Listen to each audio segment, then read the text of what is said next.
Good evening and thank you for joining us for KREM 2 News 11. I'm Mark Hanrahan. Let's get started. The Spokane City Council needs another week to decide which organization will operate a new homeless shelter. Tonight, supporters of Jules Helping Hands made their case for hundreds of tiny homes. As KREM 2's Kyle Simchuk reports tonight, it's an idea that City Council President called creative.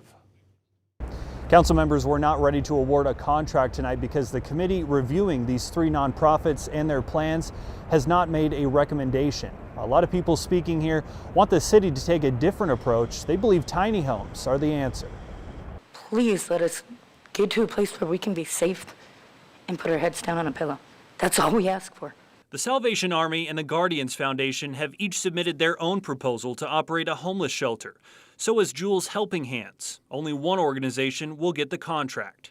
Last June, the city closed 100 low-barrier shelter beds, and we had a law that says you were supposed to replace them immediately, and they didn't.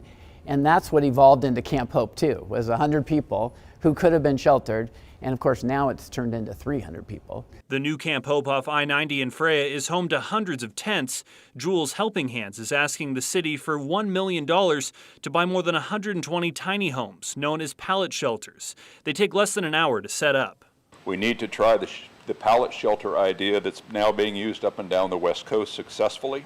It occurs to me that everyone needs their space, their place to call their own, where they can get away to sometimes. Volunteers and supporters of Jules Helping Hands want council members to fund their proposal and $10 million for staffing, mental health, and addiction treatment that would be located on site. In February, when we had that cold snap, the city did nothing and people died. People died. Like, come on. Wouldn't it be nice to go into the winter not wondering where they're going to go, but actually how we're going to help them? The new Camp Hope is on property owned by the Washington Department of Transportation. Council President Brian Begg says new laws give WashDOT the authority to lease the land to the city and low-income housing projects at a reasonable price.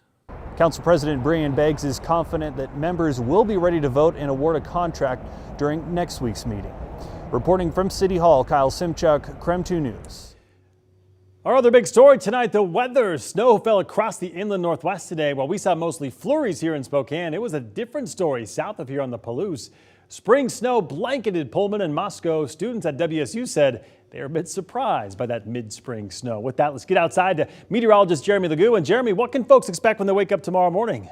Cold temperatures, Mark. Okay. But it's one of those good things. Now, when it comes to spring snow, one of the saving graces of it is that, yeah, it comes with cold temperatures. We typically rebound pretty quick, and we will rebound rather quickly, relatively, to being cold all winter, and it melts fast. It's not compact and frozen and remelted and frozen and remelted. It's going to melt a lot faster than winter snow, so that's the good news. Right now, temperatures on the chilly side, 34, but it feels like 23 here in Spokane. Temps in the mid-30s in Sandpoint, Coeur d'Alene, Moses Lake, and Wenatchee. You're a little warmer in the middle of the state, but just ever so slightly. Wind continues to die down overnight. That helps temps drop. Tomorrow, we'll watch wind pick up once the sun comes up, and that's as our low exits the region. We are still hanging on to some of those winter weather advisories. Those are in place a little while longer. For that snow still coming down, 2 to 5 storm total in many locations, but there it is. The low itself now moves into Idaho. It moves out of Washington, and back behind it, still some light snow showers coming down over the Palouse. Those move out tomorrow. We hang on to a few scattered snow showers with that cold air overhead.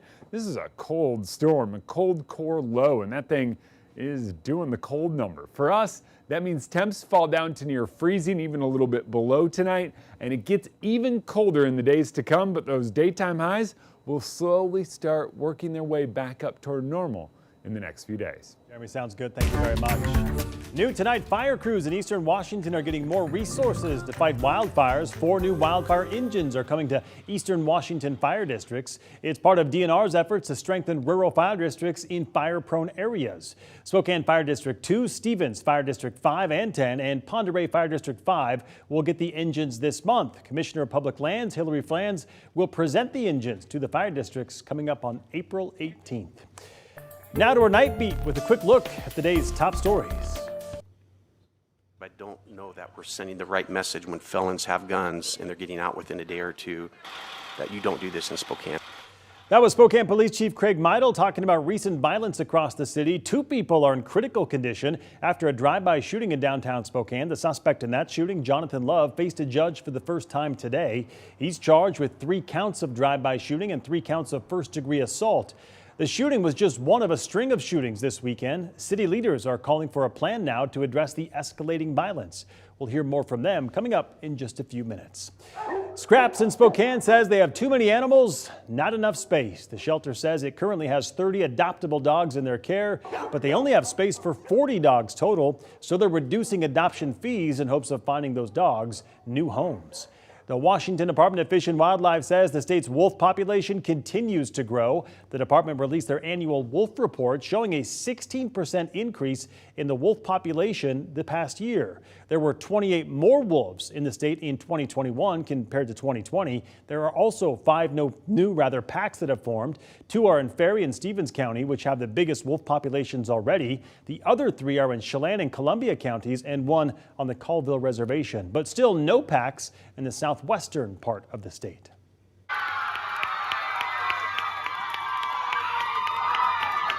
Well, Central Valley alum Lexi Hull was drafted 6th overall in the WNBA draft today by the Indiana Fever. That's the reaction right there from her draft watch party with her family and friends down in Palo Alto, California. Now she ties with LC alum Brianne January as the highest WNBA draft pick to come out of Spokane. Congratulations to her. And that was your Night Beat. To learn more about any of these stories, just text us the word night to 509-448-2000 and we'll send them directly to your phone. In other Northwest news tonight, remains found in Idaho County all the way back in 1984 have been identified as a missing Oklahoma man. This 38-year-long mystery was solved thanks to developments in technology. Roger Bennett went missing after his discharge from the Air Force back in 1982. 2 years later, hunters found skeletal remains. A big breakthrough came this March when some genetic testing was performed with the bones and a potential family match was found. That match was confirmed, and now his remains are being returned to his family 37 years later.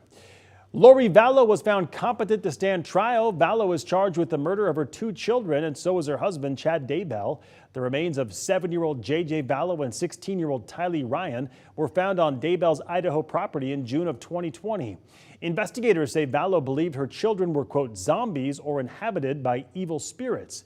But again, the court says that she is competent. Previously, she was treated and evaluated in a state-run facility. Her arraignment is expected to take place on April 19th in Fremont County. And now to some international news. Ukrainian officials are telling residents in the eastern part of the country to get out now ahead of expected major attacks by Russian forces. Allegations of war crimes committed by Russian President Vladimir Putin and his troops are now intensifying. It's also fairly transparent for the world to see the brutality and the war crimes that Russian forces are conducting. The refugee crisis continues to worsen. Now UNICEF says almost 2/3 of Ukraine's estimated 7.5 million children have been displaced. This is the gun. It's not hard to put together. Today, President Joe Biden and his Justice Department announced new executive regulations to address homemade weapons known as ghost guns. Ghost guns are homemade firearms that can be assembled using 3D printers or with kits purchased online. They lack serial numbers, which makes it impossible for law enforcement to trace them.